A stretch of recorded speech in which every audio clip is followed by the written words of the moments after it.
ring with NJPW.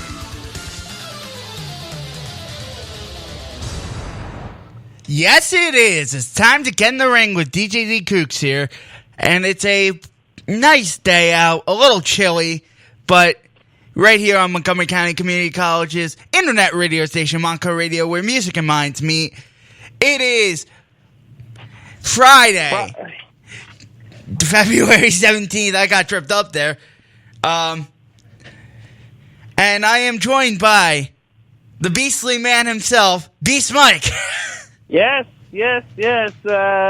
The birthday of who there it is. Michael Jordan's birthday. Happy birthday, MJ. Friday, February 17, 2017. Let's see, we got plenty to get to today. Got New Japan, had that big show last week. Elimination Chamber, good Raw, good SmackDown. There's a lot to really get to on this edition of GITR. Yes, there is a lot to get to. Basically, a lot of good stuff here. Let's start with New Japan, because we go in chronological order here, and they were on February 11th. Yes. So, New Japan had their New Beginning in Osaka show that was sold out at the Osaka Prefectural Gymnasium in Osaka, Japan. Injuries piled up here. Lance Archer, El Desperado, David Finlay, and Kenimitsu were all sidelined. Kirai Kawato came down with the flu, so the first two matches were changed a lot over like a 3-day period. It was crazy. So we ended up getting Taka Michinoku defeating Hinare. And basically this was a very basic match. Eye poke and a pin, 1, 2, 3. Taka wins. Kept it simple for basically 4.5 minutes. They kept it simple. Yeah, 4.5 minutes. Taka's like, I'm not and Taka has the flu, too. So did Don Callis. Yeah. As we could tell on the English commentary. This was not the best weekend. It was just basically, I can just chalk up this show like bad luck with the flu bug. I think it was just horrible luck and horrible timing. But the last 3 matches, which we'll get to, were excellent. The 3 out of the last 4. Because we forgot about the tag match. But we wouldn't want to forget about the tag team title match, but... And then we had Tenkoji defeating Yoshitatsu and Kushida. This was just under 7 minutes. Basic. 2.5 stars. Yeah, kept it simple. Yeah, nothing really special to see here. Yuji Nagata, Juice Robinson, Jushin Liger, and Tiger Mask defeating Hiroki Goto, Yoshihashi, Gato, and Jado. Juice and Goto were good here. Nothing really impactful came out of this match, except for that Juice is getting another title shot. But he'll have to wait for that title shot as we'll get to the Honor Rising shows and look at those cards, because somebody else is getting a never openweight title match, and I am happy about it.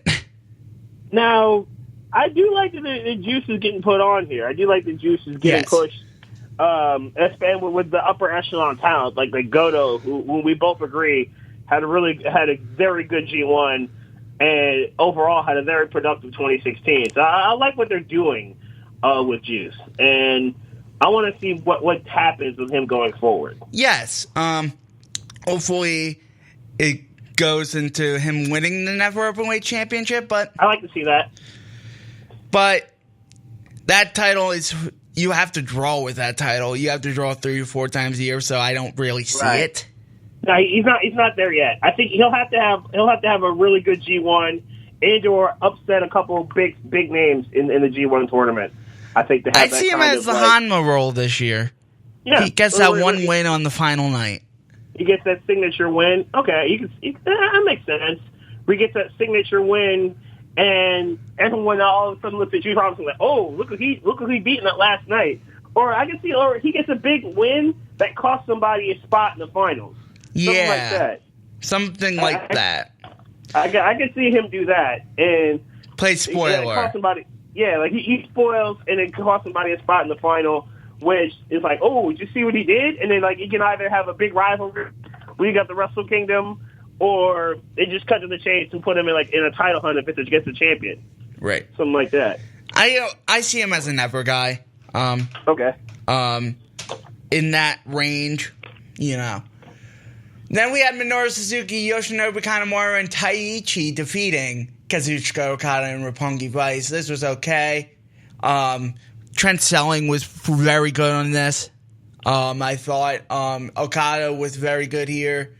Trent Minoru had some great chemistry, but Taichi and Kanemaru will be your next junior tag challengers as El Desperado is injured, and we get another Taichi Roppongi Vice match, which Taichi stinks.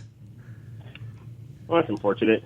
I'm sure this is to make Roppongi Vice's reign last and have it have some lasting power.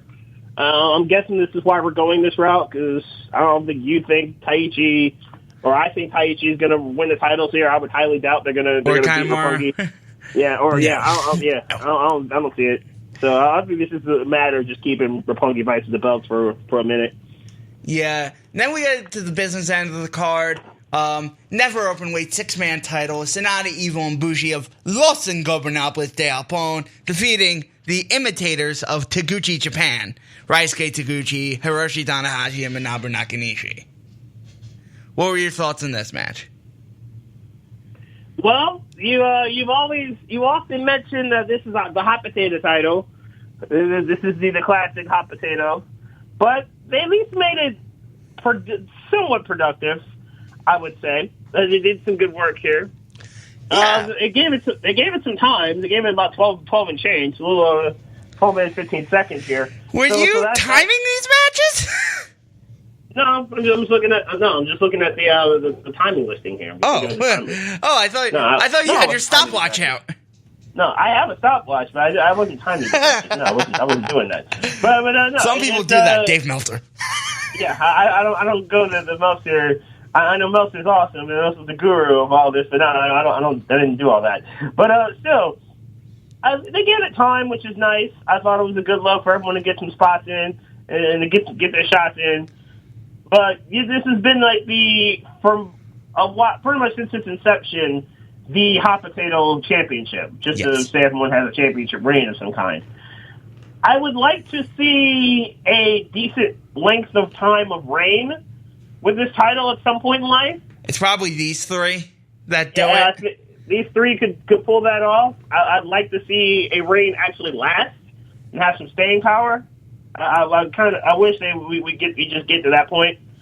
It's getting redundant to just see, okay, you get to the next big show and lose, get to the next big show and lose. I kind of want to see a reign a decent reign take place here. Yeah, I thought Tanahashi had good chemistry with the three guys. I thought Taguchi was good. Nakanishi was there. He did his flying crossbody. Right. And Milan and Sonata still provoking Milano and the Japanese color commentator by hit another Paradise Lock to provoke Milano, and then the Skull End for the win on Nakanishi. Then we get to the business end. Before this was business, Katsuyori Shibata and Will Ospreay. Well, we expected this to be awesome. It was. And it lives up to the hype. Because Shibata and Ospreay, they come up with heat whenever they're in the ring against anyone else or each other. So this is not surprising that they will come up with heat. But we enjoy it anyway. I think that's and they gave this about almost 14 minutes. And everyone, they still get their stuff in, and we just enjoy it. We just sit back and enjoy this kind of stuff with those two. Let them go to work. I love the Oscutter being caught into the sleeper. That was a nice. Yeah, that was a nice spot. It's a beautiful counter. Yeah, that was a good counter. That was a really good counter. Sleeper suplex, PK, 14 minutes. Very good stuff here. I gave it 4 1/4. What would you? Yeah, I want to see more from these two. I think this is the tip of the iceberg with these two. I think they can go even higher. So yeah, I can live with I can agree with the 4.25 ratings. I think they can go even higher than this. Yeah. And this is somebody who thought the last 3 matches, excluding the tag match, because no one wants to watch the tag match, were incredible. So we had Toru Yano, Tomohiro Ishii, and defeating Takashi Iizuka and Davey Boy Smith, and Great Bash heel. Yep. Yeah, I know this had because Killer Elite Squad had the injuries, so this kind of screwed Lance Archer, so this kind of screwed up the plans here, which would have been a really entertaining match had Archer been involved. So I think this was just a victim of circumstance, which is why I think this tag match didn't have the same zip that it would have had. So I just don't like three-way tags in this company. True. No, I know you've never liked triple threat tags. I get that. It wouldn't matter who was involved. You've never liked triple threat tags. You've always rather had the 2-on-2 style. Yeah. You've always rather gone 2-on-2. I do think these, and I don't disagree with you on this, but there are some instances where I think where triple threat tags are necessary, and I just think this one got hurt because of the injury to Archer. I think this would have been much better with Archer involved. And I'm bored with the Yano shtick. That's okay. Understandable. Toru Yano steals the win again. That's all we have to say. That's what he does, yep. Now we get into something way more awesome. If it wasn't for the main event, this was match of the night. Takahashi versus Dragon Lee, whom we've seen these two have classics over the last year. They had at least 3. That was just amazing. And they delivered the goods once again. Simply because they can. They freaking killed each other. This was utter car crash in a good sense. They were striking. That apron powerbomb was nasty. Whew. Kevin Owens esque? Do you think it's stronger than Kevin? Do you think it's no? Dragon Lee was going for that apron hurricanrana, and then right, yeah, and then you powerbombed it. I'm like, oh my god! He got countered in the powerbomb. So we're talking. Oh wow, that's. I'm just thinking about how the power and force of Owens' powerbomb as opposed to this. I'm just thinking the speed of it, I think, is what makes it more devastating probably than Owens. Nasty. Yeah, and how high and tight the landing. That's ugly. Oh but this match combines ugly and beautiful and does it in a brilliant way, as these two always seem to tend to do. Combine ugly and beautiful and combine spots that look horrifying, but they just make it look so good. They make it look so effortless. I mean, that's what makes these two special, and that's what makes their chemistry work. I just love this match. Yeah, I give it 4 3/4. Wow, that's high. That's high, and I'm not even mad that you did it. Again, this is another situation, same as Ospreay situation, where you just want to see more of this stuff. If he used to wrestle it every night, I would gladly pay some money. I wouldn't even be mad. I wouldn't even be mad if they battled more, because they just have chemistry. It's like when they see each other, they know what's on. You know something special is going to happen when these two are facing each other. I thought this was their second best match that they have had. I like the Japan one from last year, and then this one, then the Mexico one from earlier last year. Right. But incredible. Freaking incredible. The Canadian Destroyer for the near fall. He followed up with a Death Valley bomb and a time bomb for pinning Dragon Lee for the first title defense. After the match, Taguchi challenged Hiromu, continuing that feud, basically, of Taguchi versus Los Ingobernables. And I think you want to stomp that whole team. I can't deny that. But That was awesome. Awesomeness. Then we get to Tetsuya Naito defeating Michael Elgin in 36 minutes. This was amazing. They gave it time, and I think they needed to.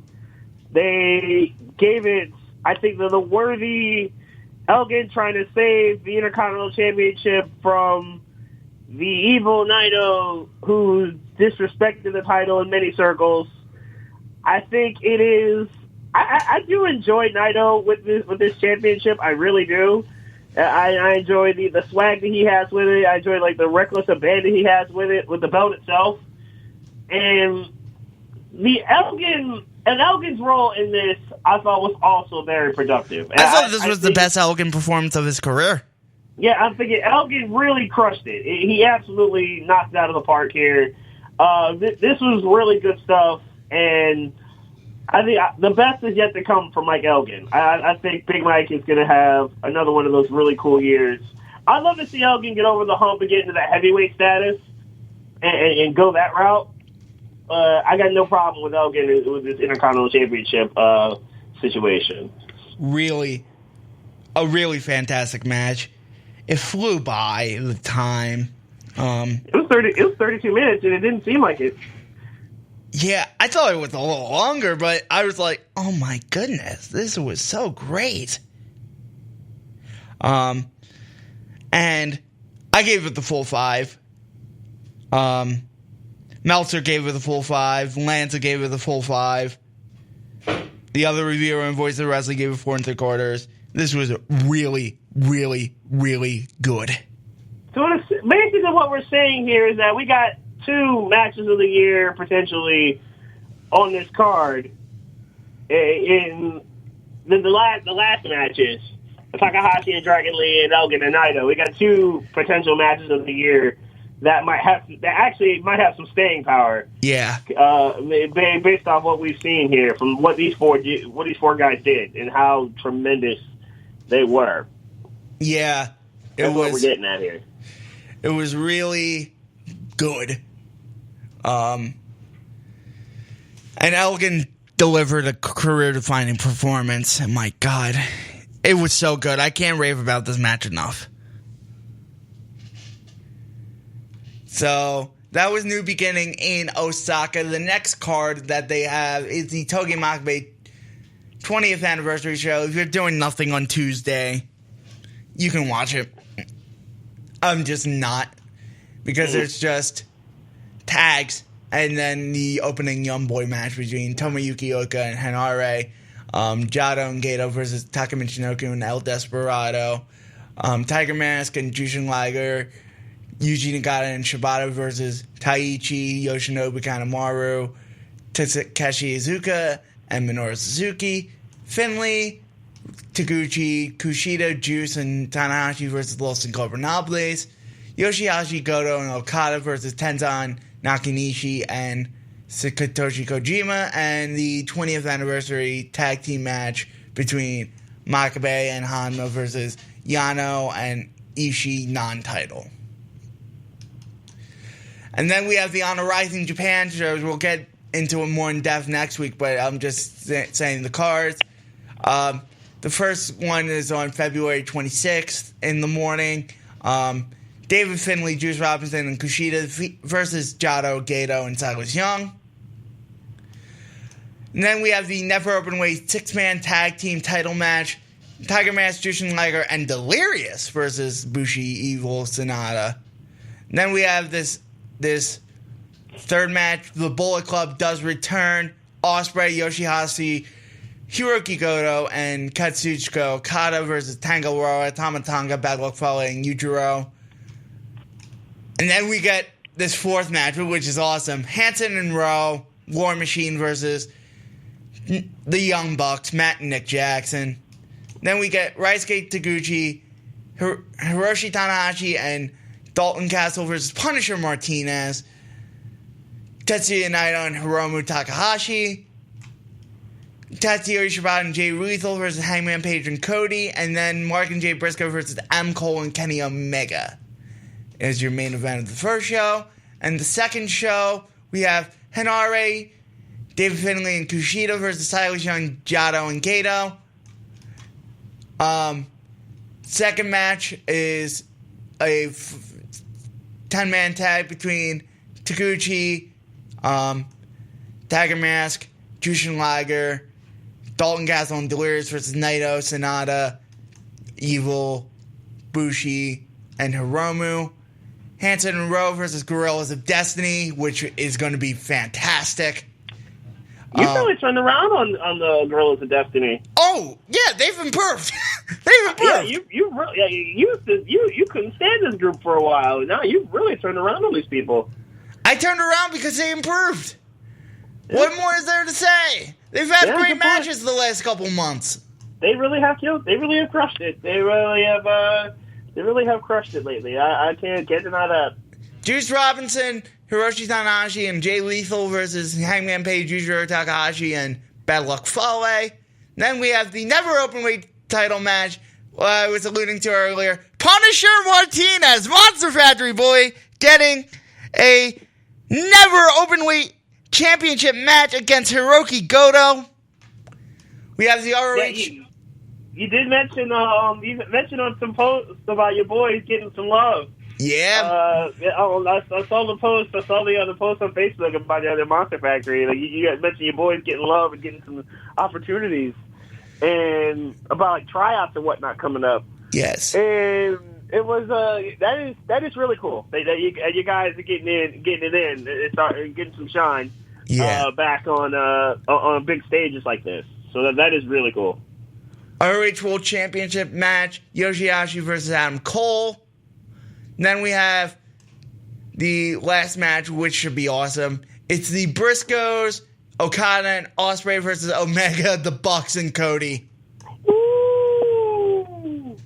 Okay, the last three matches are actually probably worth seeing. Those last three matches are actually pretty dope. And that's your main event with a 30-minute time limit. And then we have Kazuna Road on March 1st. We have one match announced, Okada and Gato versus Tiger Mask and Tiger Mask W. And on the anniversary show, we have Okada versus Tiger Mask W. I think Okada can make that work. Yes. So, let's get to the Elimination Chamber. This was a good show from start to finish. I did not think this was a good show from start to finish. I thought the show was very weak up until the main event. I thought it was very weak. I thought the booking was bad. I thought some of the work was bad. I thought a lot of things about this show were head-scratching up until the main event.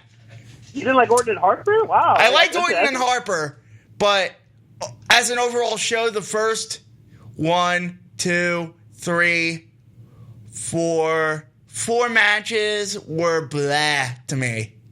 All right. I liked it more than you did.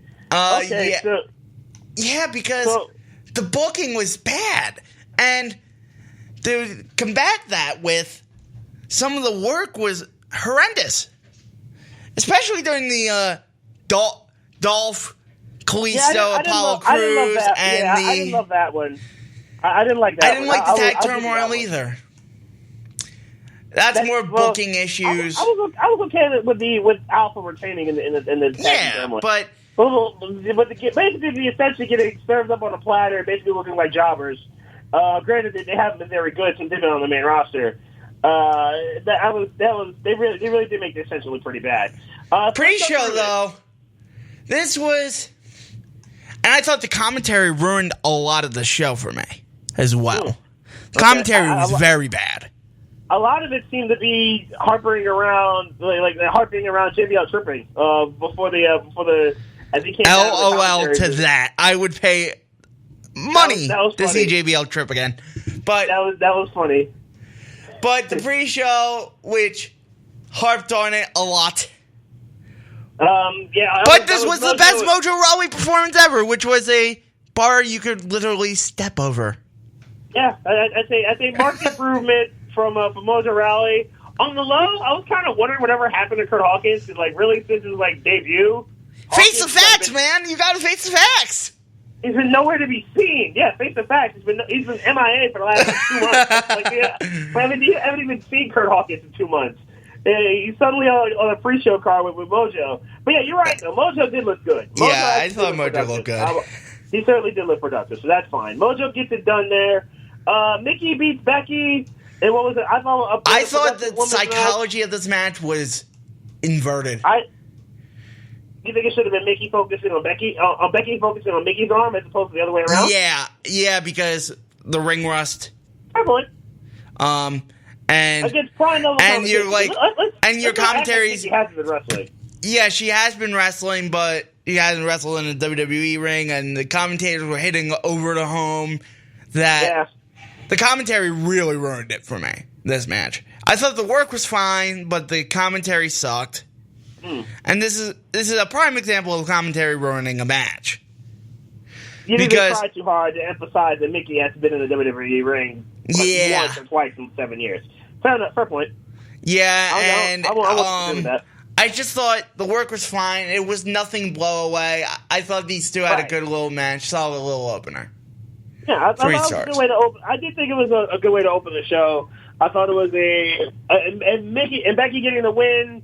And obviously, the SmackDown match we'll get to in a moment. But I thought it was at least productive way to start the show and get things rolling. Okay, so we got Kalisto and Apollo beating Apollo because let's face it, Kalisto really didn't do anything. Kalisto no sell, and then basically hit all of his moves. Yeah, Kalisto basically came in to save Apollo because it looked like Dolph had a real shot to beat him, and then Dolph attacked him after the match. It was disjointed. It was puzzling. It was it was bad. Of all the things in this show, this was the thing I liked the least. At least Dolph win the match and let Dolph keep moving or let Dolph keep pushing. I get it. You want to push Apollo, and I'm he gets no reactions. He gets none. He gets no buzz. Zilch. Nada. He gets no buzz. I like Apollo, but he gets no buzz. He just gets. Neither does Kalisto. You need to put him in the cruiserweight division. I'm sorry, you have to relegate him to the 15th best show on WWE Network. That is first run, and it's Holy Foley reruns are beating it on the WWE Network. What? Kalisto would be very good in the cruiserweight division. I think he'd do a very good job. But the cruiserweight division has flopped. Yeah, major flop. Major flop.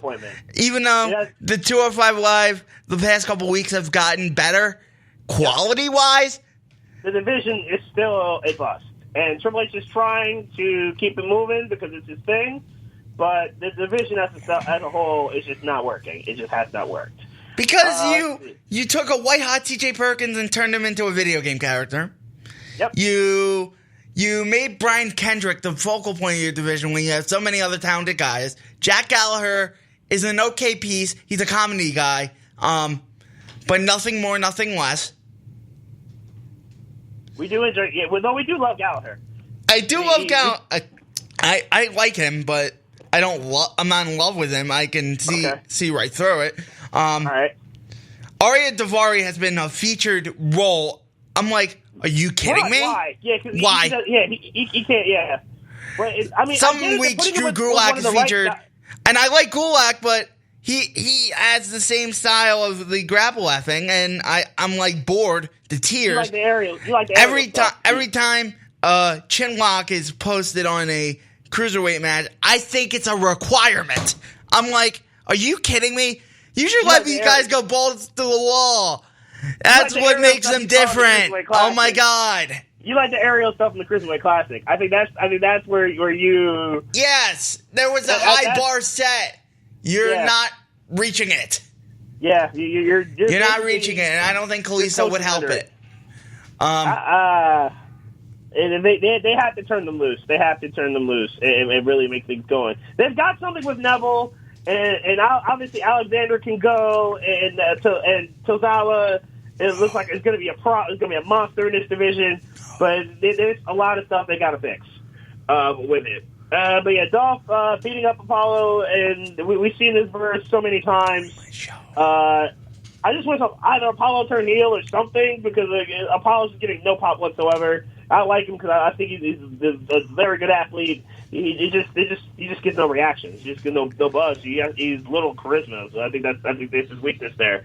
Let's see, Nikki and Natalya, nothing got solved here, which again was another disappointing situation. But at least we're getting a false count anywhere next week. Please, I don't finally solve this situation. I don't finally end this once and for all. I don't know why this ended on a double count out. This had no business ending on a double count out, but it did. So that I was just odd to me. But at least we're getting a false count anywhere out of it. So at least we're going to get a proper conclusion out of this deal with Nikki and Natalya. Then we get to the meat of the show. The first four matches were were okay, but now we get to the meat of the show. We get to the meat of the order here. Orton and Harper was legit good. We forgot the tag team turmoil, which sucked. Tag team turmoil, other than Usos and Alpha, the rest of it was just filler to me. The rest, the Ball Villains were jobbers. Slater and Rhino were decent at some point in the turmoil. But other than Usos and Alpha, which is really the thing that we want to see, the rest of it was basically filler. And the Usos putting Alpha over to then get to the point where the Ascension basically got could have mopped up and didn't. Sorry, I wasn't listening. I was trying to tell Raul I'm not letting him on my show. Sorry. Oh. but you basically you missed little to nothing. If you didn't see tag team turmoil, you didn't really miss too much. Alpha came in next to last, which made no sense. I'd rather Alpha would have started the match. I agree with you, and just mowed through everybody, and then the Usos come out last.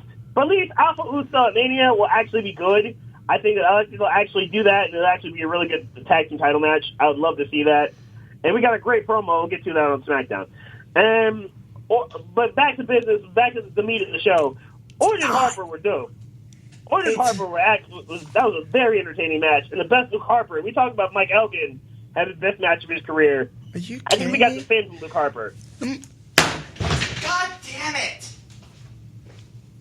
I think we got the same from Luke Harper. I think we got the same. I think we got the same from Luke Harper, where Harper just simply had the. Oh yeah, I did that. Oh my God. I think we got the best from Luke Harper of his career, and he put on a very good performance with Randy Orton. Orton got it done, yes. Orton got the win, as we would have expected. But Luke Harper really did steal the show here. Harper had a tremendous performance. I thought he went blow for blow with Randy. I thought Luke Harper did a very good job going in with Randy. So I was very impressed with Luke Harper. I thought the first half of the match stunk. I thought the second half of the match was great. Yeah, I agree with that. The first half of the match was kind of a snooze fest. Where it looked like we were going to get the Sleeper City that we both dreaded. We both feared was coming was Sleeper City and like Chinlock City. But the second half, when they let him turn loose, when Harper turned loose, it turned into a really good match. It turned into something really entertaining. And we got the best Luke Harper I think we've gotten in WWE. Wyatt family or not, I think we got the best Harper in that match. I think I was really entertained by that. The women's title match. I liked it. I didn't. I thought it was very sloppy. Okay. It was okay. It didn't fall apart, but it was very sloppy. I thought, you know. I think it could have been and better. with the you deserve it. No one deserves anything in pro wrestling. Come on. If you draw money, you deserve it. Come on. With the you deserve it. I thought the titles being hot potatoed here. I thought Alexa should have kept the belt. Alexa's had it for a couple months. But we're in this mindset that a couple months is a really long title reign. True. That is not the mindset that we should be in.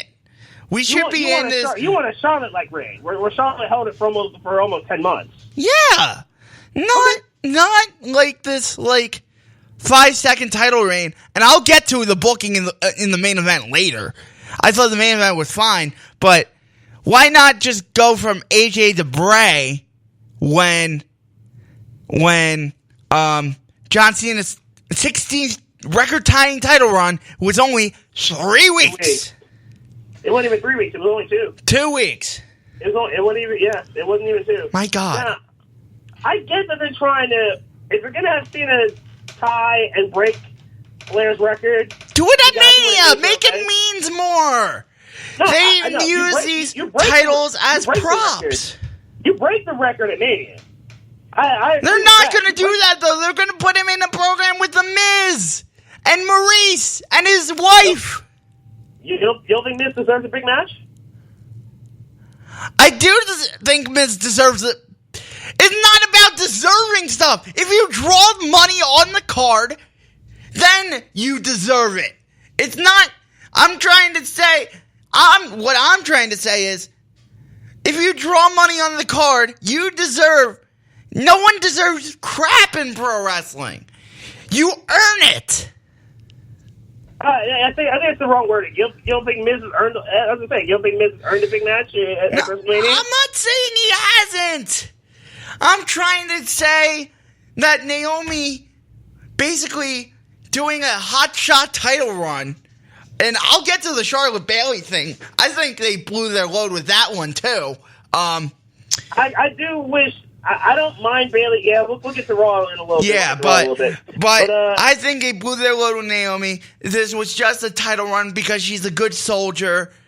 The titles don't mean anything anymore.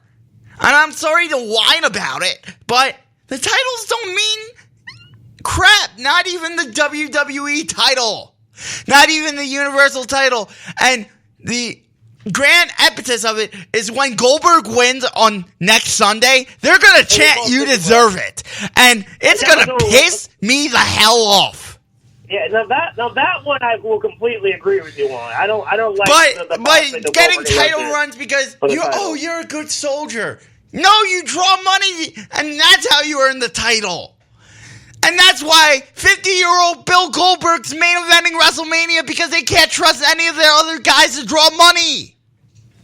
Which actually speaks to the hook that Daniel Bryan was talking about on Talking Smack a couple weeks ago about part-timers swooping in and taking main event spots from guys who've been working all year long. Right! Which, right! I agree with them. I agree with them on that. So I thought it was like, wait a minute. Because they don't know how to build stars because they do inverted booking like we did with Dolph Ziggler. Yeah. Because Dolph Ziggler looked like the prime babyface in that match. Sure did. And you look at it and you're like, what the hell is this? Why is Ziggler laying wait? Why is Ziggler not winning? Like, why is Ziggler not, like, beating up it's not even that. It's you turn him heel, then do the show-off gimmick, then do that. And then the babyface gimmick should be the sympathetic guy. Oh, my God. They do inverted booking all the god-darn time. This probably should be Cruz in that situation. Or Kalisto in that situation. But they do... It's normally, this is the part where I would say it's like what WWE always tends to do is book themselves in the corners. But this is even a corner, it's even deeper than the ones that they normally book themselves in. No, it's not even a corner. They always do this. Even on the Raw side, they do it. Yeah. They don't make their titles mean anything. They don't. They oversimplify. They overdo it. They oversimplify stuff. Yes. I think that they try too hard, which disappoints a lot of people. But yeah, I think that's with both sides. And SmackDown's better at it than Raw has been. But they oversimplify things, and they overdo some things. And I think they need to relax. I thought SmackDown the last month has stunk. It has. Okay. It goes right in line with the writing changes, too. It has stunk for the past month. And I didn't like this week's SmackDown. Oh, you're one of the few probably that didn't. Cause I really did like this week's SmackDown. But we'll wrap I didn't like Raw. I didn't like any. I'm not like Mr. Adam Lavelle who says, "Oh, New Japan's better." I'm like, make some sensible booking decisions. And then you're going to shoehorn everybody on the card at WrestleMania, and all is well and good. Well, WrestleMania doesn't have a single 4-star match. I'm sorry. I'm sorry to be blunt about it. That's gonna be the tricky part. What's going to be good at WrestleMania? Looking at the card right now, do you think Bray Wyatt and Randy Orton sniffing 4 stars? I sure don't. Probably not. Big Show. Probably not Bray. Probably not Bray and Orton. Simply because we've seen this song and dance quite a bit. Roman Reigns Undertaker? Are you kidding me? No, that's going to suck. Yeah, that's going to be dumpster fire city. And the fans are going to dump on it because no one likes Roman to be the guy. No one likes Roman enough. And then people are going to like Roman even less upon Roman apparently taking the torch from Taker. Like that's going to end horribly for everybody involved. Brock Goldberg? No. Steph Triple H? I highly doubt it. I think Steph's going to work hard. I don't think Triple H is. Sorry.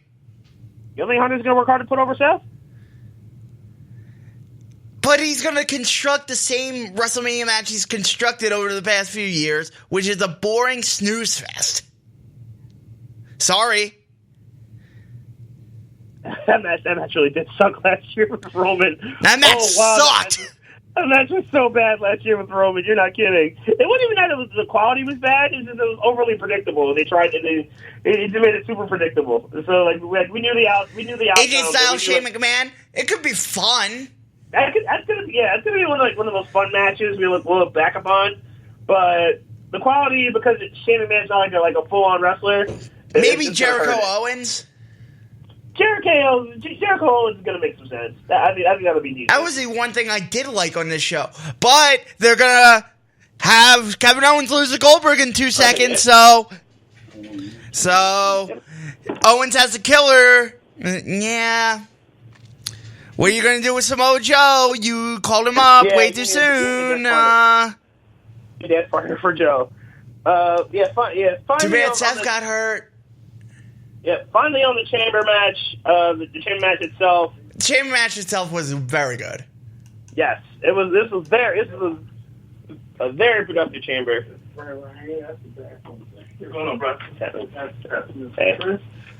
thought the chamber match was very good. Yeah, I thought it was I really enjoyed the. I had a 4.5. Yeah, I thought it was a very productive chamber match from start to finish. I thought they kept it simple. I thought they kept it. It was very productive. I thought I think the timing was good. 34 minutes and change. All in all, I thought it was a very good match from the start to finish. Longest time in the match was Cena at AJ Styles at 34 minutes. He went wire to wire. I thought it was appropriate that AJ and Cena started it. I was a little surprised that it was going to be AJ Cena. I kind of thought it would be Ambrose and AJ to start it. But I thought it was a very good match from start to finish. I thought they really did this properly. And then Bray pinning Cena and AJ to win the title, I thought was a really cool touch. So and for years, I defended Bray Wyatt on this show. You know this. You know I'm a Bray Wyatt guy. So for years, I've defended him, and I always wondered what would happen if he were WWE champion. And I'm very happy that he is. And we're not even going to mention Emelina. Yeah, we'll completely ignore that for Raw. No, I ain't even going to worry about it. And the dumpster fire that was, so that she was, I only mention it in this context, in the sense of they flopped the whole rehearsal thing. It just failed horribly. So they just chalked it up, and they're just going to go back to Emma. That's all that is. But I'm very happy to break WWE champion. It's just going to suck that he might lose it in 7 weeks, but I'm very happy that he's WWE champion. Jumping to Raw, and Raw in Vegas. One night in Vegas. Roman faced Anderson and Gallows, and it's a whatever match. I didn't really get much out of it. It was okay, I suppose. With a disqualification win for Roman, it was decent. Nothing special. This is how you book a handicap match. No wonder, because of the baby faces. Babyface is at a disadvantage with the two heels. Yep. No wonder. kept it simple.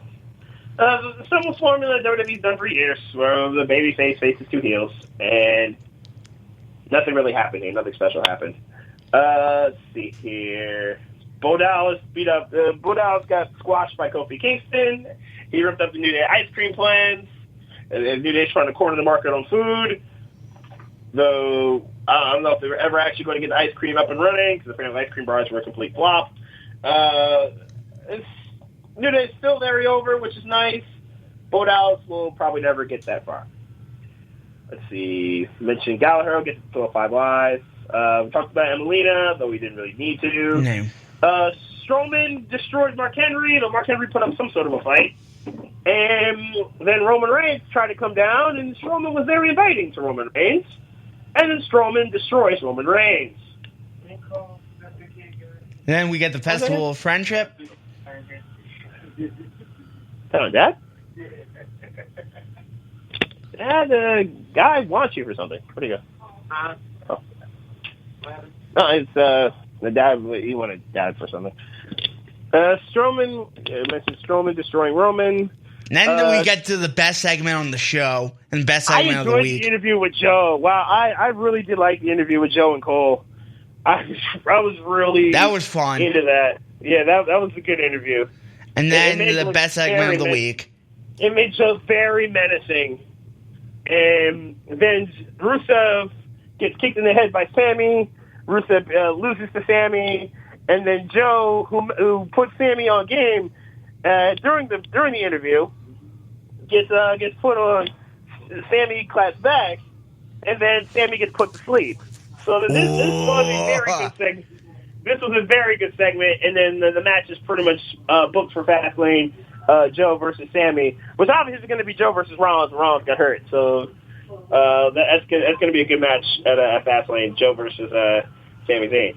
And then the not-so-shocking betrayal, which was the best segment on the show and of the week. The betrayal of Jericho.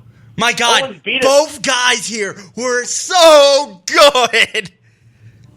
Yeah, Jericho's over-the-top friendship celebration, Festival of Friendship, and then the list of KO. And then Jericho's like, why is my name on the list? They pitched this they did this so perfectly, and then we get menacing, evil, savage Kevin Owens. Which he should have been that all along. I agree with you there. I ain't going to hold you on that one. I like evil, menacing Kevin Owens way more than soft, not quite lovable, chicken crap huggable Kevin Owens. But yes, not quite soft, lovable, huggable Owens, but at least like the kind of Owens that we've seen where he's trying to be funny when he should only really be funny on Twitter, where he's hilarious on Twitter.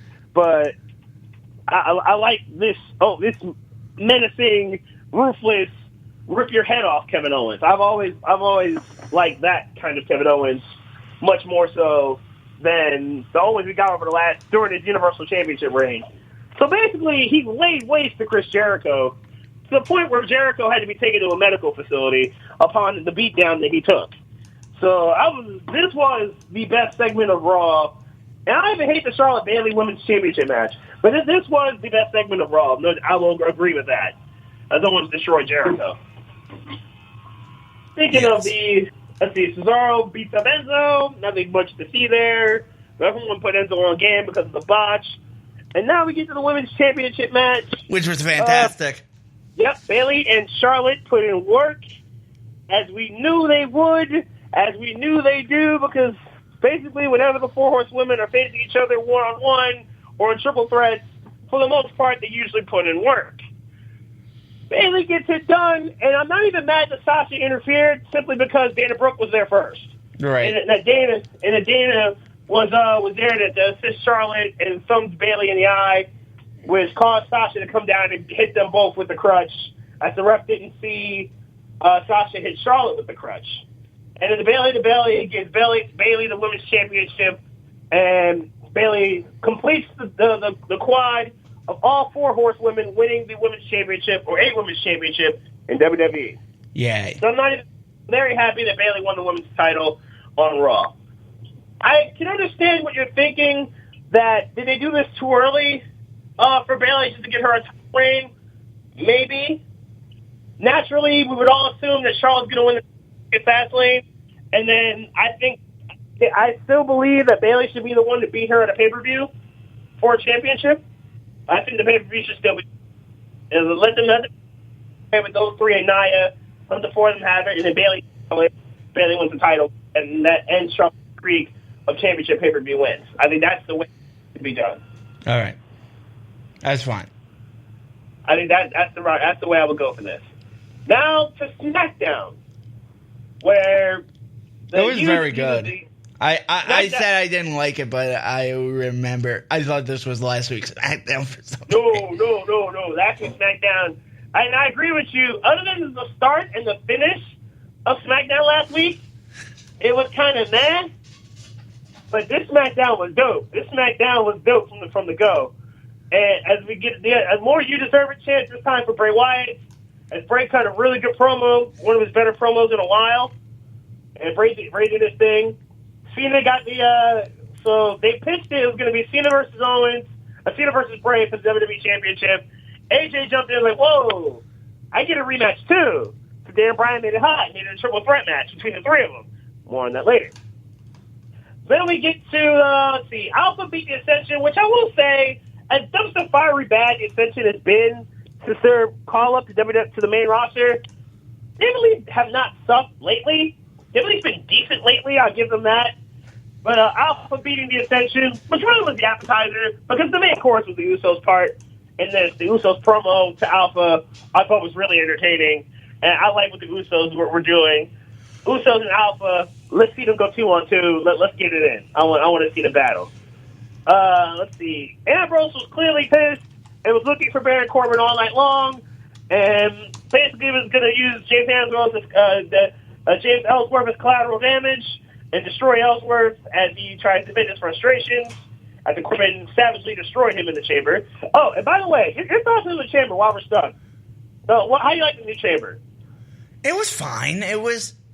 It gave them more stuff to do spots, so I enjoyed it. I like it. The floor. I'm lukewarm about the floor, but I don't hate the floor. I really don't. I think the floor, all in all, I agree with you for the exact same reason. It gives them more opportunities to do more stuff. So I can't be overly mad if the floor has some padding to it. It just provides for more opportunities to do high spots or to jump off the pods or to do like your finish like Miz did his skull crushing finale to Bray. I can't be mad at it. I can't be mad. So Ambrose was looking for Corbin, and the good news is Ambrose found Corbin right before his match with Ellsworth. The bad news is Corbin got there first because Corbin beat up Ambrose and then proceeded to deep six him into electrical equipment and a table, leaving Ambrose laying, and Ambrose apparently was okay. He got out of the medical center. This match, I think, maybe so far the most productive for WrestleMania, Ambrose and Corbin. I think this is going to be a good match for the Intercontinental Championship for WrestleMania. I'm actually looking forward to this, with Dean and Baron. Let's see. Mickey got her win back. Basically hustled Becky in the process, as Mickey outsmarted Becky with a shoulder, feigning a shoulder injury, and then promptly kicking Becky in the side of the head to getting it done. So they're even 1-1, Mickey and Becky. Let's see. Naomi was going to address the crowd, and she had a knee brace on. She injured her knee a little bit. Doesn't seem to be serious, but she injured her knee, and Alexa basically gave her 1 week to get right, and that's when she wants her rematch with Naomi, which I could see this again. I think they have a solid match at Elimination Chamber. So Alexa and Naomi probably happening either next week or the week after. I'd like to see that. And then we get to the triple threat match, which was really entertaining. But before we get to the triple threat, we had some interference by Harper. And Harper beat up Bray, was basically in a one-on-one match to start with Cena and AJ. And then Bray jumps back in, and it's mass chaos. It turned into a very entertaining triple threat where all three guys are all over the place. And it was completely nuts. And we get to the cut to the chase where it looks like AJ's about to deliver the phenomenal forearm to Cena, but Bray shoves Cena into AJ, and then Cena walks right into Sister Abigail. Cena eats the pin. Which did you hear about the news of Sean Waltman's podcast? What? Sean X-Pac does a podcast, and he was talking about earlier in the week that Cena insisted on putting over Bray in the triple threat match. Then he talked to he actually was at SmackDown on Tuesday backstage. He's got a picture with AJ to prove it, and he talked to AJ about it. And AJ told him he's absolutely right. That he was trying to put over. Cena insisted absolutely he was going to put over Bray Wyatt in his triple threat match. And I thought that was really cool. And the second coolest thing that Cena did this week, because the coolest thing Cena did after losing the WWE Championship in Phoenix in the Chamber, Cena actually ran into a kid and his mother backstage, and the kid was devastated that Cena lost. So Cena made the kid feel better by taking a picture with the 5-year-old girl and was telling her things are going to be okay. I get a rematch, things are going to be okay. I'm going to be hurt. We're going to be all right. And basically had a nice conversation with the kid and the mother. I thought it was a really cool touch. So good job by John Cena, proving once again that he's a champion inside and outside of the ring. Well done, John Cena. Bray's still WWE champion nonetheless, so Bray's obviously going to WrestleMania. Randy Orton came out, and then Orton basically pledged his allegiance to Bray and said he wasn't going to fight him. Right. He said he wasn't going to fight him, which a lot of people are speculating is just going to open the door for all Wyatt triple threat. That begs the question. This is going to open the door for an all Wyatt triple threat at WrestleMania. So that could certainly happen. I think that's certainly a thing. He's not in the best shape, but he'll do. Oh, yeah. But yeah, I think that's... I'm just saying not in the best shape, but he'll do. Not rubber.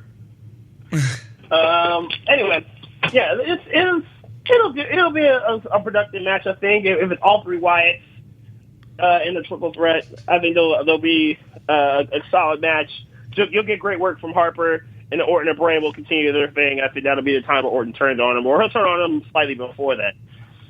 So I don't know, if putting Luke Harper on at this stage is rushing him. But I don't hate the scenario of all Wyatt triple threat at WrestleMania. No, I don't hate it either. So I got no beef with it. 205 Live. Let's see, 205 Live. Major things that happened here. We got a good interview with Grand Metalik debut. Where he did have a botch to start the match, but all in all, not terrible. I think it was against Tony Nese he faced. No, it was Gulak. No, it's Drew Gulak. I'm sorry, Drew Gulak. It was Gulak he faced. And it was not bad. It's not a bad debut. It was productive. He did his thing, and then hit the Metalik driver, obviously, to get it done. It wasn't too bad. Noam Dar and Rich Swann. Rich Swann made his return and probably dedicated the match to Alicia Fox. Basically control Noam Dar. I thought it was a nice touch. Then he beat Noam Dar. Clearly, Rich Swann's going to unfinished business with Neville and the Cruiserweight Championship, but Gallagher gets there first. And Gallagher will certainly get his match at Fastlane for the title. Speaking of Neville had a good interview. I was entertained by his sit-down interviews with Neville and Corey Graves. Not Corey Graves. Yeah, with Austin Aries and how Perkins spit some heat at Neville. I thought that was a nice touch right before their match later on in the evening, which is the main event of the show. And in the end, it was Neville that got it done with that submission move, that submission move he does. Neville gets it done, making Perkins tap out. But I thought it was a good match between the two. Because Perkins really does step his game up in big matches. I think Perkins really did work there. So good job of all parties involved. Gallagher not interfered. Gallagher came out to attack him, and Gallagher posted up with the championship and kept moving. So I think that was a good show. NXT. Let's see. We got the Office of Pain destroying another random team because that's what the Office of Pain do, and they do it better than most. We saw Ember Moon become Liv Morgan's tag partner against the Australians. And it was the Australians that got the Duke.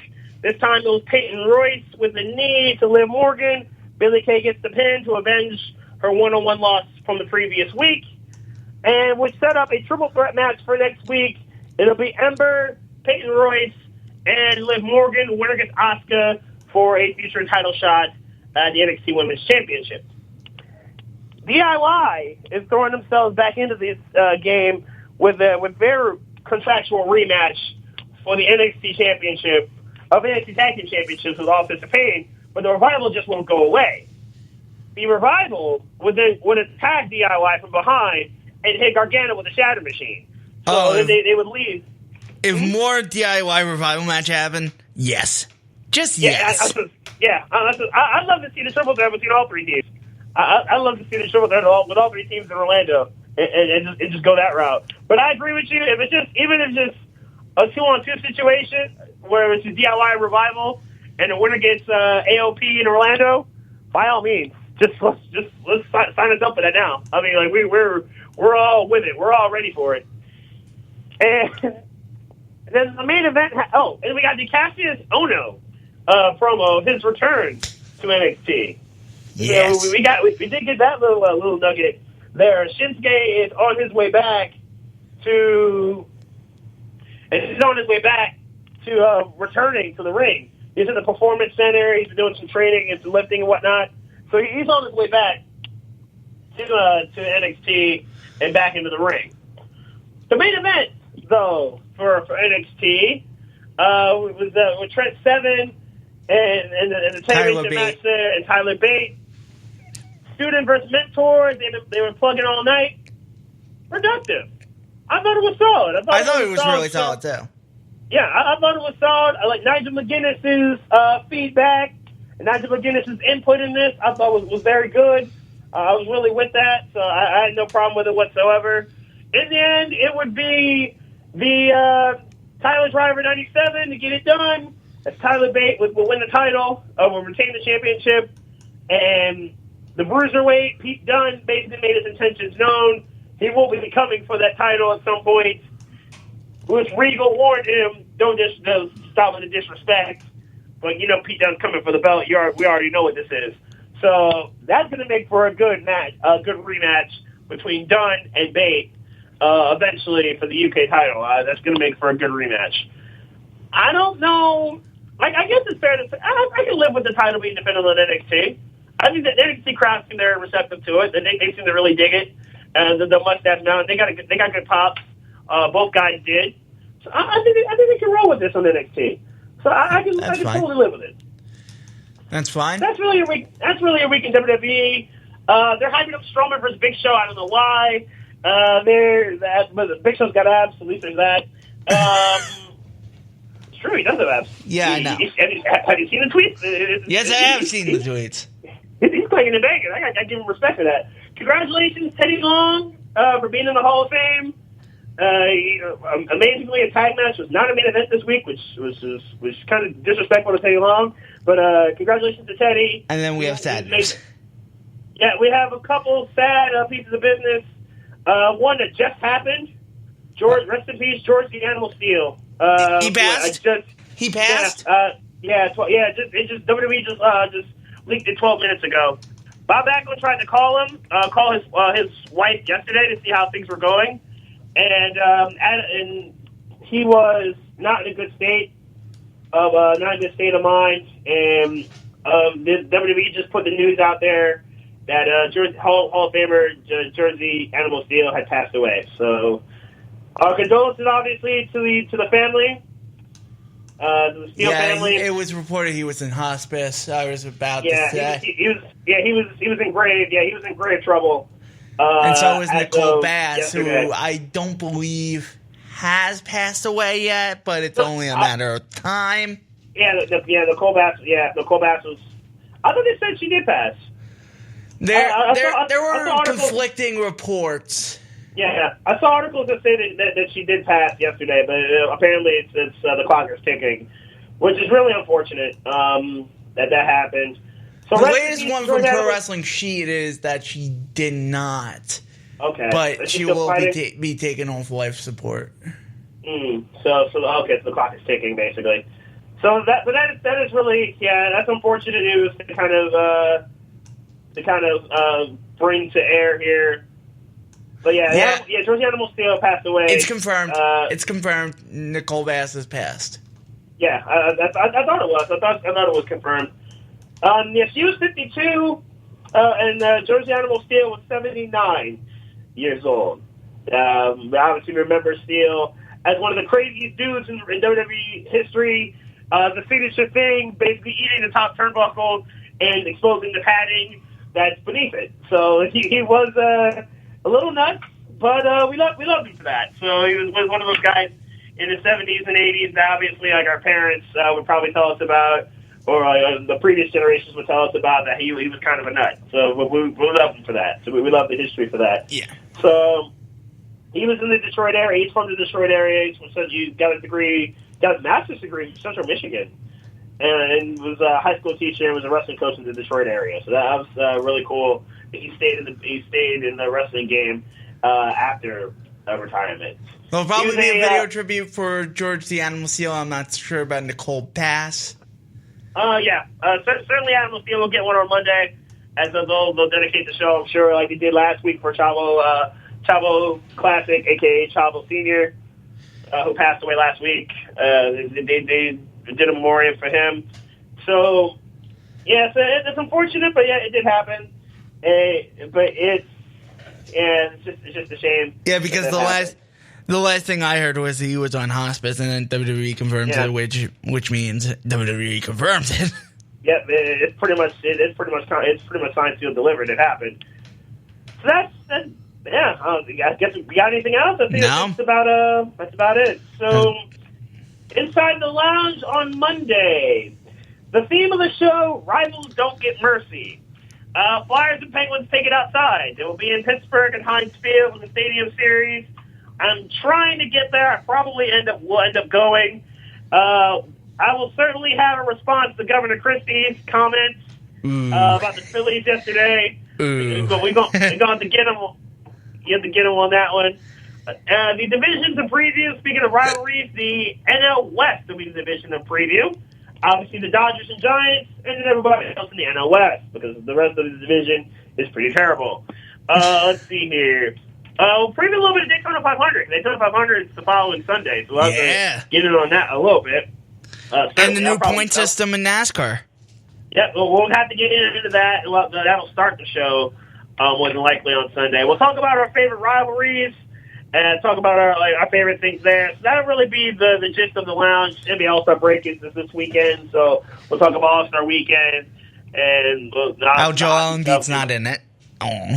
What? How Joel Embiid got injured. Oh. Yeah, how Embiid got injured, and B, how bad the Sixers have mismanaged the announcement of his injuries. And we'll certainly get into that. And so we'll get one on that, and we'll discuss all that. It was actually playing basketball this time, so. Yeah, and Embiid will obviously not be in the Rising Stars game. But Dario Saric and Jahlil Okafor, I don't know how Okafor got in, but Okafor will get in the game too. So no, Dario Saric deserves it. Saric is fine. Okafor, I don't know how he got in, but Okafor will get in. So there will be a couple Sixer big men in the Rising Stars game, just not the one that everyone was expecting. So that's the lounge for you on Monday morning. So tune in for that. And we have to talk about Charles Oakley and the apology. Yes, the apology and the banishment and then the unbanishment. We will certainly get into that. The Knicks. And the New York Knicks. New York Knicks rivalry with relevance, I guess. They really are. Yeah. The rivalry with relevance. That's what I'm basically calling the Knicks. So we'll certainly get into that. Then we'll certainly March Madness, of course, coming up. We're getting closer. Championship week is 2 weeks away, I believe. So we're getting closer. We are certainly getting closer to that. That's going to be. We're getting better. We're in the lull month of February, which routinely, unless there's a Winter Olympics, is usually the worst month of the year in sports. We're getting closer to the end of it, which leads the championship week and March Madness, and then the baseball season, and then we really get moving with the playoffs, and everything really gets going again. So that'll be really cool. So that's the lounge on Monday. We'll get more into this, obviously, then. It is 11:10 on Maka Radio, where music reminds me.